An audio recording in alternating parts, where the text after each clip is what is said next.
তেল জাতীয় লাভজনক দানাদার ফসল সরিষা।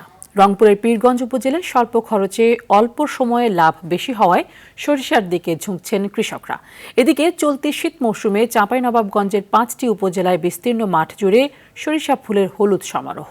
একই সঙ্গে সরিষা ক্ষেতকে কেন্দ্র করে মধু চাষ বাড়ায় কৃষক ও মৌ চাষিরা হচ্ছেন স্বাবলম্বী।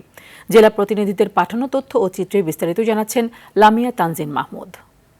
দেশের মানুষের দৃষ্টিশক্তিকে সুরক্ষিত রাখার প্রত্যয় নিয়ে এলো সেফ এলইডি লাইট। চাঁপাইনবাবগঞ্জের চরাঞ্চল, বরেন্দ্র অঞ্চল, বিলাঞ্চল ও নদীর তীরবর্তী এলাকা জুড়ে আবাদ হয়েছে সরিষার। আমন ধান কাটার পর পতিত জমি এসেছে সরিষা চাষের আওতায়। কম খরচে স্বল্প সময় এবং তুলনামূলক বেশি লাভ হওয়ায় দিন দিন সরিষা চাষের আগ্রহ বাড়ছে কৃষকদের মধ্যে। বর্তমানে অনেক বেকার যুবক ও কর্মসংস্থানের ব্যবস্থা হচ্ছে। চাঁপাই, রাজশাহী, রংপুর, ভোলার বিভিন্ন জায়গা থেকে দর্শনার্থীরা আসছে।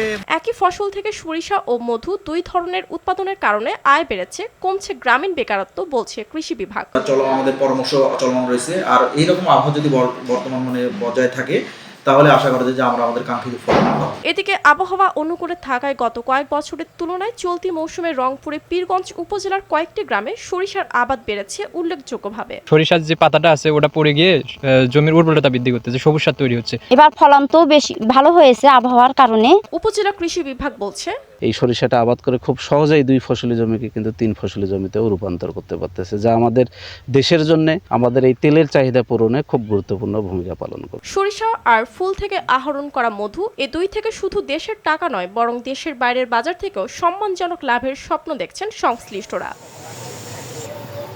লামিয়া তানজিন মাহমুদ, RTV।